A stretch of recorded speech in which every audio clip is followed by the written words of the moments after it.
भगवान विष्णु ही भगवान वेंकटेश्वर बालाजी के रूप में स्थित हैं।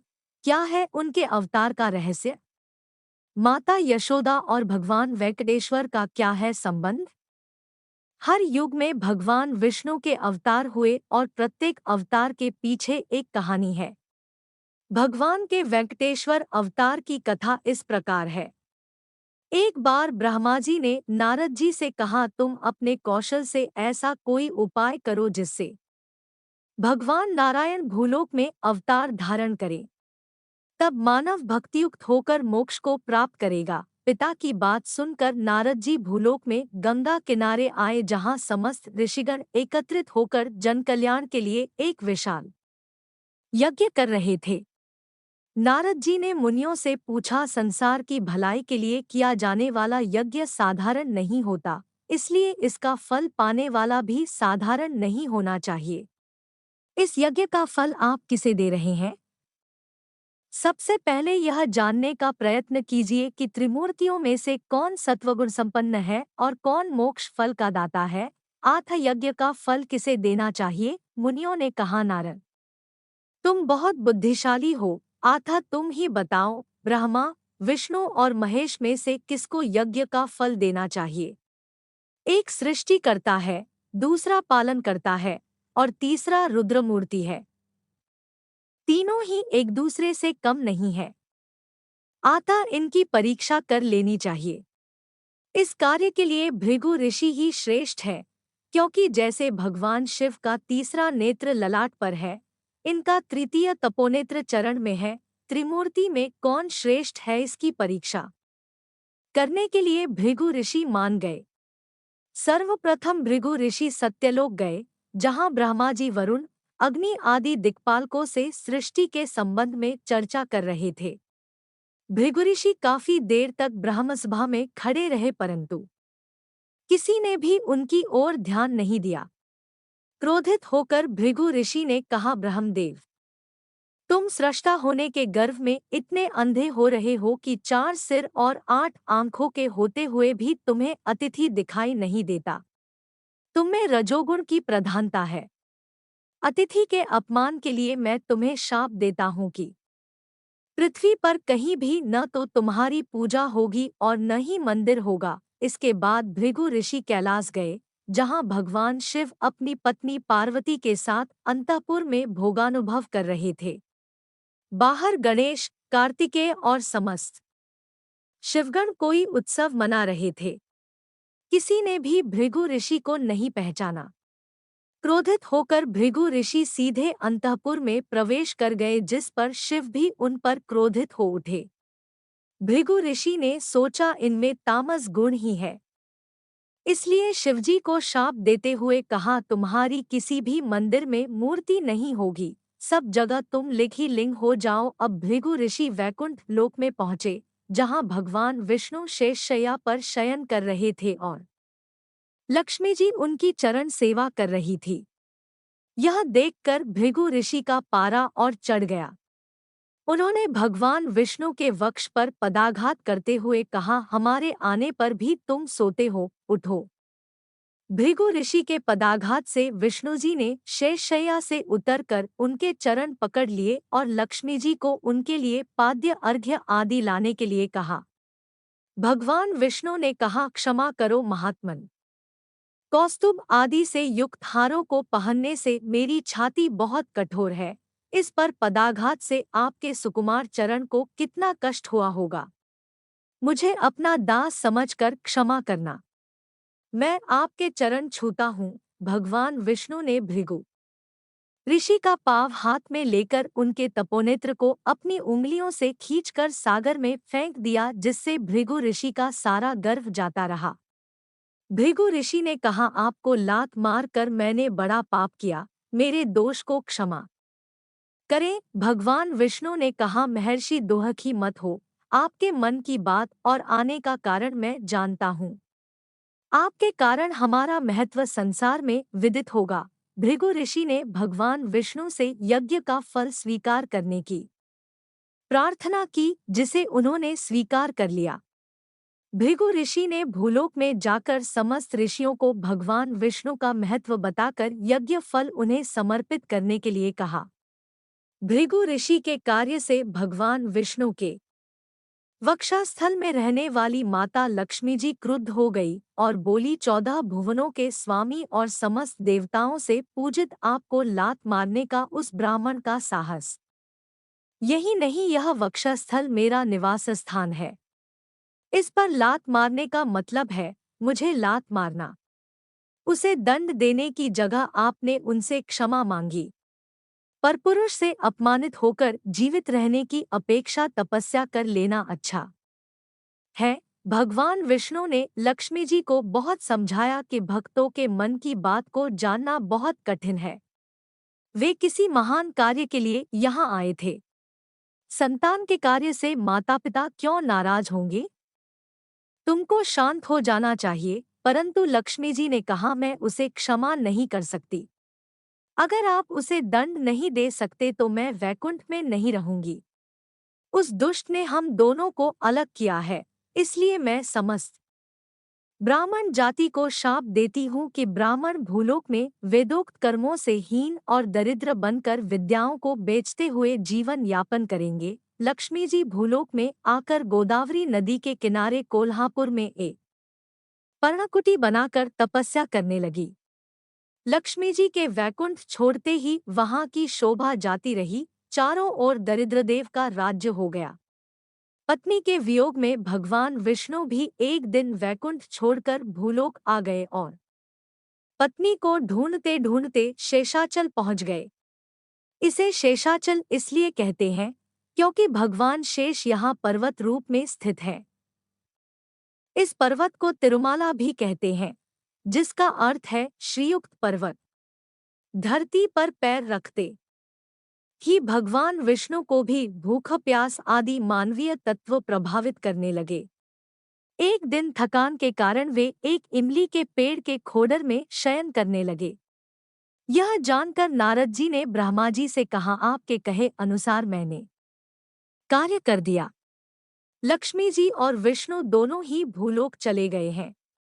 निद्रा और आहार के बिना भगवान विष्णु जी की क्या हालत हो गई है, इसलिए आप उन्हें आहार देने की व्यवस्था कीजिए। ब्रह्मा जी भगवान शंकर को साथ लेकर लक्ष्मी जी के पास पहुँचे और बोले, निद्रा और आहार के बिना भगवान विष्णु आजकल शेषचल पर एक पेड़ के नीचे रह रहे हैं, उनकी रक्षा होनी चाहिए।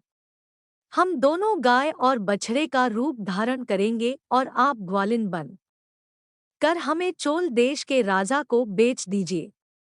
हम उस राजा की गायों के साथ रहकर श्रीहरि को प्रतिदिन दुग्धपान कराएंगे। लक्ष्मी जी ने उनकी बात मान ली। शेषाद्रि उन दिनों चोल राजा के अधीन था। उसी क्षण ब्रह्मा गाय, शिवजी बछड़ा और लक्ष्मी जी ग्वालिन बनकर चोल राजा के पास पहुंची। गाय और बछड़े के सौंदर्य से आकर्षित होकर राजा रानी ने उन्हें खरीद लिया। लक्ष्मी जी का काम पूरा हो गया। चोल राजा ने ग्वाले से कहा कि नई गाय का दूध दुहकर राजकुमार के लिए लाया करो।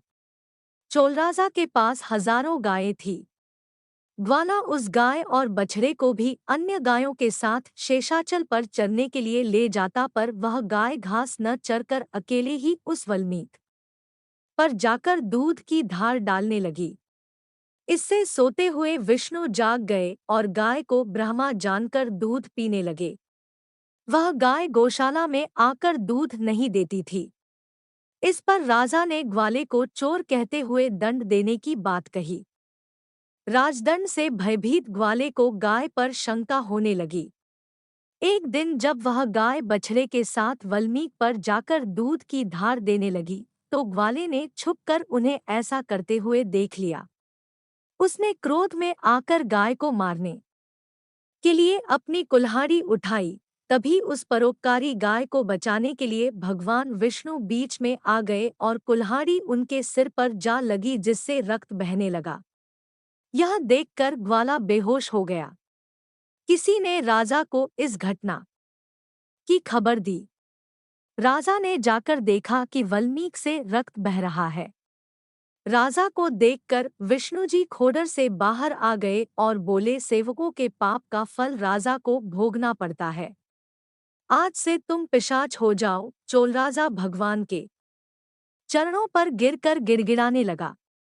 तब करुणा करके भगवान विष्णु ने कहा, मेरा शाप व्यर्थ नहीं जाएगा, लेकिन तुम इस देह को छोड़कर इसी चोलवंश में आकाशराज के रूप में जन्म लोगे और अपनी पुत्री पद्मावती का मेरे साथ विवाह कराओगे।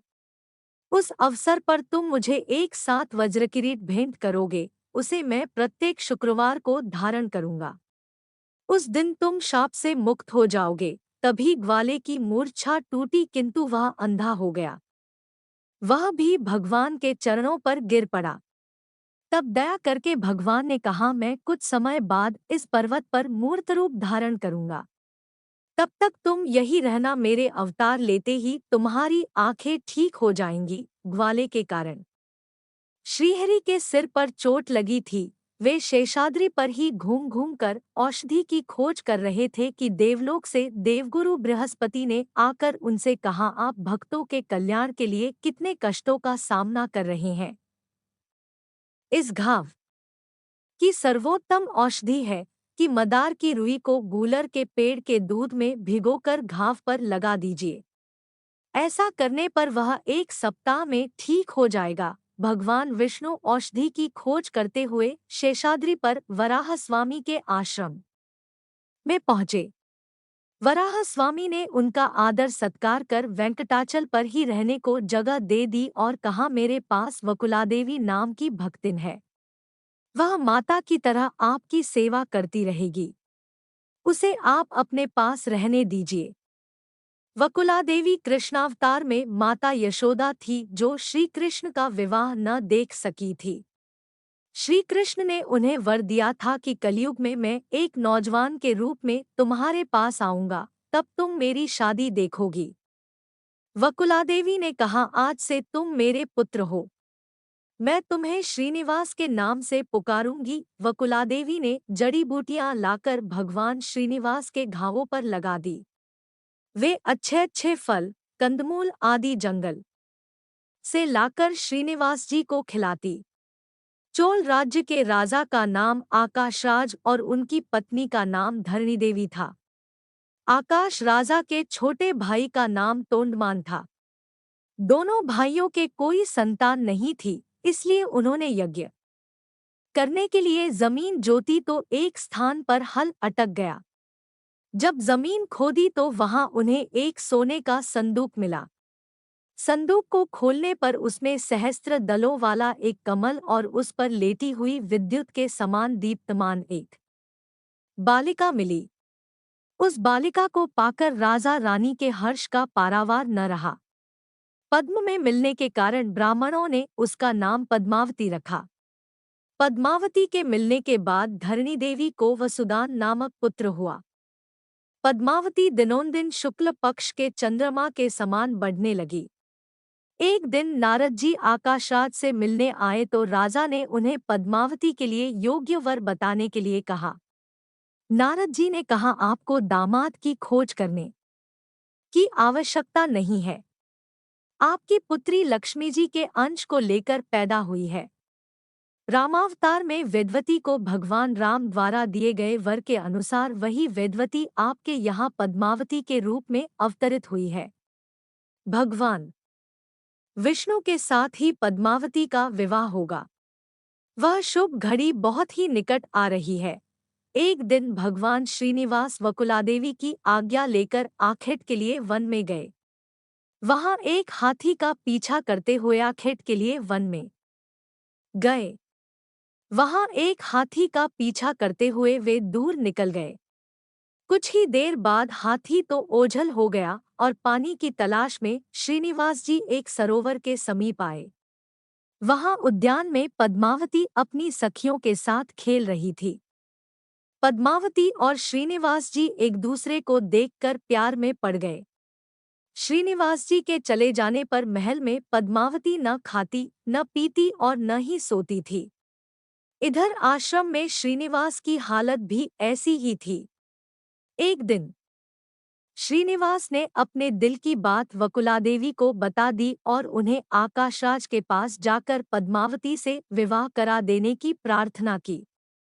वकुलादेवी के जाने बाद आकाशराज अपने गुरु शुक योगी के पास श्रीनिवास और पद्मावती के विवाह के बारे में सलाह लेने गए। शुक योगी ने कहा, शेषाद्रि पर रहने वाला श्रीनिवास साधारण मानव नहीं है, वह तो साक्षात श्रीहरि है। तुम्हारे पूर्व जन्म के पुण्यों के कारण वे तुम्हारे दामाद बनने जा रहे हैं। उन्हीं के दर्शन के लिए हम जैसे लोग कई जन्मों से तपस्या कर रहे हैं। राजा ने तुरंत देवगुरु बृहस्पति को बुलाकर शादी के लिए लग्न पत्रिका लिखवाई। वैशाख शुक्ल दशमी शुक्रवार को रोट श्रीनिवास और पद्मावती के कल्याण महोत्सव के लिए आदिशेष जी, गरुत्मान जी, ब्रह्मा जी, शंकर जी, नारद जी, कुबेर जी आदि सभी देवता आ गए। श्रीनिवास ने नारद जी से कहा, लक्ष्मी जी मुझे छोड़कर चली गई है, इसलिए मैं बड़ी निर्धन अवस्था हूँ। आप कृपा करके कोई ऐसा उपाय सोचिए जिससे मैं अपने विवाह के लिए धन जुटा सकूं। जब सभी देवताओं की सभा बैठी थी, तब नारद जी ने कुबेर से कहा, आप श्रीनिवास और पद्मावती के विवाह के लिए पर्याप्त धन देकर सहायता कीजिए। स्वामी उस धन को सूद के साथ चुका देंगे। कुबेर जी ने तुरंत नारद जी की बात मान ली। भगवान श्रीनिवास ने एक पत्र लिखा कि मैंने कुबेर से अपने विवाह खर्च के लिए 1,14,00,000 निश्क लिए हैं, जिन्हें मैं सूद सहित लौटा दूंगा। ब्रह्मा, शंकर और अश्वत्थ ने उस पत्र पर साक्षी के रूप में हस्ताक्षर किए। शुभ मुहूर्त में विवाह की समस्त विधियां संपन्न हुई।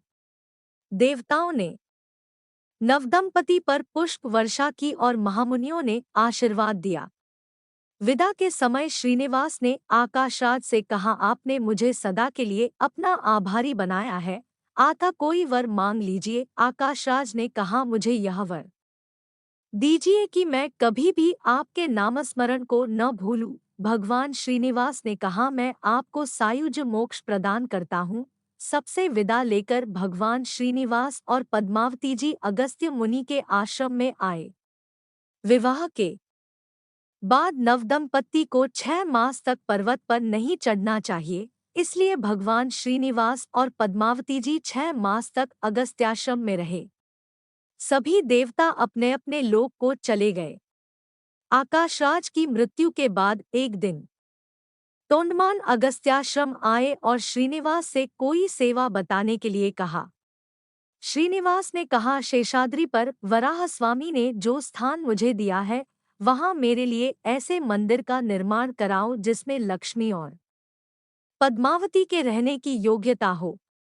इसमें गोपुर, शिखर, सिंहद्वार, ध्वजा मंडप, धान्यशालाएं, पाकशालाएं, गौशाला व फूलों की बावली बनवाओ। भगवान की आज्ञा मानकर तोंडमान ने शेषाद्रि को दूसरा वैकुंठ बना दिया। शुभ मुहूर्त में श्रीनिवास और पद्मावती जी ने आनंद निलय में प्रवेश किया। उस समय ब्रह्मा जी ने कहा, स्वामी, लोक कल्याण के लिए आप वर दीजिए कि जो भक्त आपके निवास शेषाद्रि पर आएं, उनके पाप दूर हो जाएं। मैं आपकी सन्निधि में 2 अखंड ज्योतियां जलाऊंगा। ये ज्योतियां लोक कल्याण के लिए सदा आपकी सन्निधि में जलती रहेंगी। आप कलयुग के अंत तक इसी वेंकटाचल पर निवास कीजिए और अपने भक्तों को दर्शन देते रहिएगा। अब मैं जो ब्रह्मोत्सव करूंगा उसे स्वीकार कीजिएगा। भगवान श्रीनिवास ने ब्रह्मा जी की बात स्वीकार कर ली। उस दिन से उस स्थान का नाम वेंकटाचलम हो गया। लक्ष्मी जी और भगवान विष्णु में कलह का कारण नारद जी ही थे। अब नारद जी लक्ष्मी जी के पास कोल्हापुर पहुंचे और कहा, क्यों आप आनंदधाम वैकुंठ को छोड़कर इन जंगलों में निद्रा और आहार के बिना धूप जाड़ा सहते हुए कब तक तपस्या करती रहेंगी? नारद जी ने उन्हें भगवान श्रीनिवास और देवी पद्मावती के विवाह की बात बताई। यह सुनते ही लक्ष्मी जी को मानो काठ मार गया। वे नारद जी सहित वेंकटाचलम पहुंची। भगवान श्रीनिवास ने अचानक लक्ष्मी जी को देखा तो समझ नहीं पाए कि यह स्वप्न है या सत्य। पद्मावती जी को भी समझ नहीं आया कि यह स्त्री कौन है। दोनों में झगड़ा होने लगा। भगवान श्रीनिवास की दशा जाल में फंसे पक्षी के समान थी, न इधर चैन न उधर चैन। थोड़ी देर में दिव्यज्ञान से लक्ष्मी जी को सारी बात समझ आ गई और उन्होंने कहा, अब हम सगी बहनों की तरह रहेगी। भगवान श्रीनिवास ने लक्ष्मी जी को कुबेर से लिए कर्ज की बात बताई और कहा, कलयुग में तुम मेरे भक्तों को धन संपत्ति प्रदान करती रहो जिससे वे अनेक पाप करके विपत्तियों में फंस जाएंगे। फिर मैं उन्हें स्वप्न में उपाय बताऊंगा जिससे वे मेरी मनौती करके भेंट चढ़ाएंगे। वह धन मैं कुबेर को सूद के रूप में दे दूंगा। यह तुमको कलयुग के अंत तक करना पड़ेगा, फिर हम वैकुंठ जाकर सुख से रह सकते हैं। तब तक तुम पद्म सरोवर में स्थित रहकर भक्तों की रक्षा करती रहो, किंतु तुम अपने एक स्वरूप से मेरे बाएं वक्षस्थल में रहो। पद्मावती को दक्षिण वक्ष पर रहने दो। भगवान ने लक्ष्मी जी व पद्मावती जी को अपने आलिंगन में लेकर अपने दाहिने और बाएं वक्षस्थल में रख लिया। भगवान श्रीहरि जगत के कल्याण के लिए भूलोक आए थे, केवल दो स्त्रियों की रक्षा के लिए नहीं, इसलिए वे 7 कदम पीछे चले। तभी एक भयंकर ध्वनि हुई और वे शिलाविग्रह में परिवर्तित हो गए। तभी आकाशवाणी हुई, अब से मैं कलयुग के अंत तक वेंकटेश्वर स्वामी के नाम से इसी रूप में रहूंगा। अपने भक्तजनों की मनोकामना पूरी करना ही मेरा व्रत है। उन वेंकटाचल निवासी भगवान श्रीहरि का 2 घड़ी भी चिंतन करने वाला मनुष्य अपनी 21 पीढ़ियों का उद्धार करके विष्णुलोक में सम्मानित होता है। बोलिए भगवान विष्णु की जय।